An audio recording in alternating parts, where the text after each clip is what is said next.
हैं लाहौर से अहम खबर देंगे आपको। पाकिस्तान, अमेरिका, कनाडा और दीगर मगरबी ममालिक के शहरियों से ऑनलाइन फ्रॉड करने के वाकयात में तशवीशनाक इजाफा हो गया। National cyber crime investigation agency ने लाहौर में बड़ी कार्रवाई करते हुए जाली डिजिटल मार्केटिंग कंपनियों के जरिए माली फ्रॉड करने वाला गिरोह गिरफ्तार कर लिया है। इसी हवाले से मजीद तफसीलात जानेंगे चीफ रिपोर्टर लाहौर शहबाज हैदर से। शहबाज, बताइएगा क्या तफसीलात हैं आपके पास?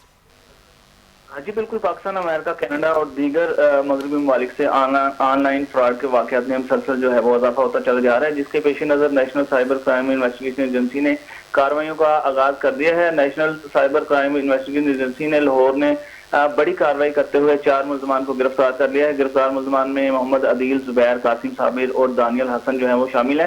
गिरफ्तार मुलजमान में अमेरिका, कनाडा और पाकिस्तान के शहरियों से ऑनलाइन फ्रॉड का इल्जाम था, जबकि मुलजमान ने जाली वेबसाइट इस्तेमाल करके गैर मुल्की शहरियों से माली फ्रॉड जो है वो किया है। तर्जमान के मुताबिक मुलजमान क्विक बुक्स पर जाली रसीदें तैयार करके मुतासिरीन को भेजते थे। मुलजमान को लाहौर के मुख्तलिफ इलाकों से गिरफ्तार किया गया है, जबकि गिरफ्तार मुलजमान के कब्जे से 4 मोबाइल फोन और 2 लैपटॉप बरामद करते हुए दीगर डिजिटल शवाहिद भी इकट्ठे कर लिए हैं। मुलजमान के खिलाफ मुकदमा दर्ज करके तहकीकात का आगाज भी कर दिया गया है, जबकि दूसरी जानिब अमरीकी तहकीकाती एजेंसी की जानिब से भी अपने शहरियों के लिए अलर्ट जारी कर दिया गया है। जी ठीक है शहबाज हैदर, हमें तफसीलात से आगाह कर रहे थे, आपका शुक्रिया।